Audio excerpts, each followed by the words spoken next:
I, a teen female, graduated high school a year early and decided instead of taking a break, I wanted to start college immediately. So I did a semester at a community college last year just to get ahead. And now I moved on to campus to finish my degree. I lived with my mom, 42, and her husband, Ryan, 48, halfway through high school because my siblings, Amy, tween, and Liam, pre-tween, wanted me around. And I wanted to see them too before I started doing adult stuff and got too busy to come around as often. As much as I loved being near my brother and sister, I hated living in the same house as Ryan because he and his family weren't shy about the fact that they didn't really like me.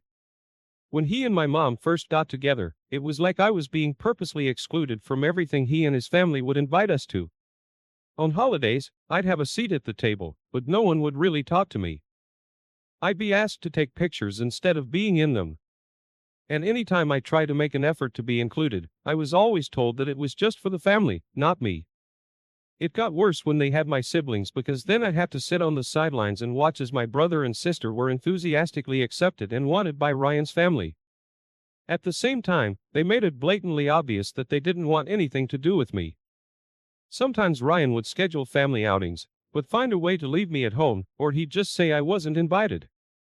The last straw was when Ryan's sister got my mom a Mother's Day gift a few years ago. It was a locket with a picture of my brother and sister in it. And she said it was so my mom could always have her two children close to her heart. My mom didn't say anything about me. She didn't even glance in my direction. So I stopped trying and just accepted that I'd never be a real part of her new family because I just wasn't wanted there. I've been slowly packing my things up for the past year, either taking them to my dad's house or getting them ready to go to my dorm. So on Saturday, when the move-in day started, I put everything I planned on taking into my car and drove myself to campus. My dad met me there and we decorated my room together. My mom thought I was just spending the weekend with my dad. So when I told her that I wasn't going to be coming back during the week because I'd moved in already, she got really upset. I mentioned the dates to her weeks ago, but I guess she forgot. And she ended up assuming I was having a regular weekend. She said it was hurtful that I would exclude her from this huge moment in my life.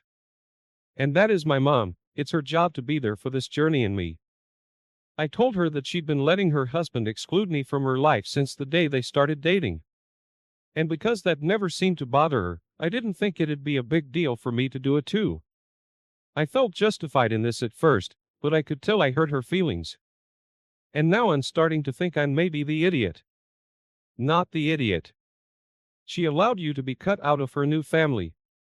So next time she calls, ask her how many children she wears next to her heart and then go live your best life.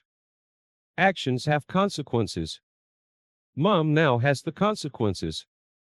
Yeah, why she never said, oh, but I have 3 children or OP's family, they should be in this picture or event. She chose to leave you out because it would ruin the harmony of her new family. Your mom didn't want to start anything negative with Ryan and your relationship suffered. Her finally noticing when it's too late is not your guilt to carry. It's her and Ryan's. What's particularly annoying about the stepdad's family is that OP is only 8 years older than the first half-sibling. So she was likely just 6 or 7 when her mom and Ryan married, possibly even younger. So who the heck treats a small child like that and continues to exclude the child over the years? My best guess is Ryan has a lot of money and mommy doesn't want to rock that boat. Opie, you had told your mother the date you would be moving onto campus several times. So she would have remembered it if it was important to her to be there. I'm sorry, but your mom reaped what she sowed. My 27 female best friend, Kathy, 26 female, is a professional wedding planner and has helped host hundreds of weddings. We've grown up together and having a professional help me with a wedding free of cost was ideal. I made sure to shower her with gifts to repay her for the help she offered throughout the journey. Now the wedding is in a month and in 2 weeks it's my bachelorette weekend. Kathy notified the other girls and me of all she had arranged and which Airbnb she booked, but she said she didn't want to participate, which came as a shock to me because how are you gonna plan everything but not participate? The girls told me she had a very valid reason, but it was not their story to tell. So I should ask her directly. I asked her and she replied, look, you've made some requests for your bachelorette party and I respect everything you want to do, but there are some things that are off limits for me and some of the stuff, such as the male dancers I booked for you and some other activities or crossing boundaries regarding me and my own fiance's relationship. So I made sure to arrange everything perfectly, just how you and the girls wanted it to be, but sadly it's not something I want to be involved in. I hope you have the greatest fun. I was heartbroken and tried to suck it up, but as the days went by, I got more upset. Instead of feeling more at ease with that thought, I tried to talk to her about it to change her mind, but she wasn't having it. She later also said that just to warn me, she won't drink at the wedding because she doesn't want to get sick since she's very lightheaded. I got very disappointed, and at that moment I straight up told her I didn't want her as a maid of honor if all she was gonna do is be a buzzkill about everything regarding my wedding and how she could attend as a simple guest. She got very upset and thought it was unfair of me to exclude her for these reasons. The rest of my bridesmaids now also believe that I took it too far and how her skipping the trick for personal or not drinking alcohol is not something that would ruin my wedding and I'm just overreacting. Am I the idiot? So let me get this straight. Your so-called best friend who typically gets paid to plan weddings has been planning yours free of charge and you kicked her out of the wedding party because she personally opted out of the club and drinking with no pressure on anybody else to do the same. Yep, you are the idiot. I'm surprised that a mature and gracious woman is somehow best friends with a shallow party animal, and situations like this have never come up before. I wonder if Opie's idea of best friends and grew up together is quite the same as others.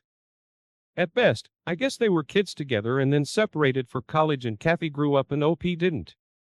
At worst, I suspect OP's definition of best friend is someone who'll listen to me chatter on about my life.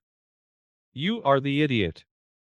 She did a fantastic job of planning everything for you the way you wanted, even though she wouldn't get to enjoy it. She was not judgmental of what you wanted, just politely bowed out because it was beyond her boundaries, but you've decided the main criteria for being your friend is enjoying getting drunk. So good luck with the rest of your adult life and marriage. I'm sure it's all going to work out great. This happened at my wedding. I am detail-oriented and meticulously planned my/our wedding with my husband. Everything was color-coordinated and everything was aesthetically pleasing. Our colors were pink and black. I wanted my parents and grandparents also to wear our wedding colors so the wedding photos would be cohesive. I specifically spoke with each person and told them the color scheme and how I'd like everyone to color coordinate. No one had an issue with this, so I thought. Both sets of husband's grandparents went out shopping to find clothes to match our wedding party. I thought that was so cute and appreciated it immensely. My mom and I went shopping for my grandparents because they asked us to, so they were also matching. I offered to take my mother-in-law shopping to pick out something to wear, but she declined and said she'd go with her friends. I said okay and kind of forgot about it. On the night of the rehearsal, my mom asked my mother-in-law what she's wearing and she responds with a long dress in the wedding colors. The next day I'm getting ready in the bridal suite and my mother-in-law moseys on in and is wearing a royal purple ball gown. She doesn't wear makeup that often and I was shocked to see she was wearing neon blue eyeshadow and bright pink lipstick. Also, her husband wore a matching tie. I was livid but ignored it because I didn't want it to ruin my big day. My father-in-law asked me how he looked during pictures and I responded, "You and mother-in-law stick out like big sore purple thumbs." He asked what that meant and I told him he knew the dress code, now they look out of place. He said he wore what was given to him and would relay the message to my mother-in-law. My mother-in-law approached me later in the night and asked me about my issue. I asked her why she lied about her outfit choice. She said she never bought a dress that would go with our wedding colors and plans on wearing the purple dress she found. It was more true to her and that's what mattered. I said, "That's fine, I'll fix the pictures in post-production." She said I wouldn't adjust anything, they paid for the pictures and I would not alter anything. I said any picture I post with her in it will be altered on my end so they have no control over what I do. I excused myself and enjoyed the rest of my wedding. My mother-in-law has a habit of making things about her and making little comments like, "Well, I'm the mother of the groom, my opinion counts or I can make decisions too, I'm the groom's mother and we are helping pay for this wedding." My parents paid for 70% of the wedding, my in-laws paid for the photographer and the rehearsal dinner. The photographer was their friend and only charged them $800 for the whole night. The rehearsal dinner cost $300 because they chose the cheapest options for everything possible. So am I the idiot for how I spoke to my mother-in-law and father-in-law? Not the idiot, her big eyesore didn't turn out the way she wanted. Those are your photos, not hers. If they didn't intend those photos as a gift, meaning you get free reign, then they should have made that clear way before the wedding. Maybe it's just me, but it seems like mother-in-law purposely chose to pay for the photographer so she could pull this stunt at your wedding. Mother-in-law missed her opportunity to show up in all-black funeral attire and be technically justified by the color scheme. Amazing, she must not have thought of it. Your mother-in-law is an attention seeker. Go ahead and alter the pictures. Just to be funny, why not alter one picture so everyone wears purple and mail that to her? Everyone's the idiot here. You all sound exhausting. Whether the attention-seeking or the micromanaging, are wedding color codes a new thing? Are they an American thing? Mother-in-law obviously finds you insufferable and fired back. Her choice was obnoxious and just made her look bad. She so clearly wanted to look out of place, let her. It's not like you'll be hanging a picture with her in it over your bed. Instead, display the pictures with your husband and have a chuckle at mother-in-law's immaturity while you work on letting go and unclenching a bit. My daughter, teen, has a 529 that my ex-husband and I set up and have been paying into. She has about $73K in there for her college. My husband and I broke up amicably, so we still have been contributing jointly. My current husband and I started dating 6 years ago and got married 3 years ago. His son, 18, is attending college this fall and is paying out of pocket. He and his ex-wife apparently didn't save anything for his son, and so he has to take out loans. He brought up the idea of splitting my daughter's college fund with his son because she's a few years from needing it, so he thought I could take out half of what I put in to give to him. I told him I've been paying for my daughter way longer than we've been together, and she knows there's money set aside for her schooling. No one is entitled to it but her. He laughed it off and accused me of being too serious. Last night, though, he brought it up again and got more demanding, saying his son will be stuck with a ton of debt and I've known him since he was 12 and I should help. I told him he had to help his son, and I never agreed to help him pay for college, especially not through my daughter's fund. He got angry and accused me of not loving his son, otherwise I would be sharing the college fund, and drove off. He came back after a few hours and apologized, and then this afternoon, after work, he brought up me helping his son with college again, which I shot down, and he got angry at me again. Not the idiot. His poor planning is not your problem. He's had 18 years to plan. His son isn't entitled to the fund you and your ex-husband are funding. Your ex-husband isn't doing that for him. He's doing it for his daughter. He can ask you to help out his son currently, but even then if you say no, it's not fair for him to get mad. I think OP's ex would be hugely angry, erupting like Vesuvius, if the money he contributed to their daughter's college fund was diverted to some rando kid he's not related to. OP should tell hubby that he needs to talk to his ex, to give up half of that money and let her know how that works out, and draw a line in the sand. Make sure your husband knows that the money will never be going towards his son, and he should never ask again. Seriously, draw that line in the sand. I'm mad that he's already brought it up so many times. This has nothing to do about loving your stepson. You can love him with all your heart and still not screw over your daughter. My girlfriend, fiancé, 28 female, and I, 29 male, had been dating for about 4 years and have lived together for 2. A week ago I proposed to her and she said yes. We are both delighted, but there's been one hang-up. Her family's very old-fashioned and traditional. After I proposed, she told me that even though she said yes, she wants me to ask her dad for permission to marry her. She told me that it's a critical tradition in her family, and even though she knows it's old-fashioned, she still wants me to do it, and she refused to announce our engagement to anyone before I did. She said that her parents would disapprove of our marriage if I didn't do this, and she didn't want to alienate her family like that. She has 2 older sisters who are both married, and their husbands both asked her dad for their hands in marriage. She has an older brother who asked his wife's dad for permission to marry her, too. It's a big thing in their family. I told her that sort of thing doesn't sit well with me, and I think it's misogynistic, patriarchal, and degrading. I told her that neither of us should have to ask anyone's permission to get married, and since she already said yes, why does it matter what her dad says or thinks? She told me that she knows it's silly and outdated, but this is how our families always operated, and it's important to them. I asked her if it's important to her, too, and she said it's important to her parents and her family, which means it's important to her.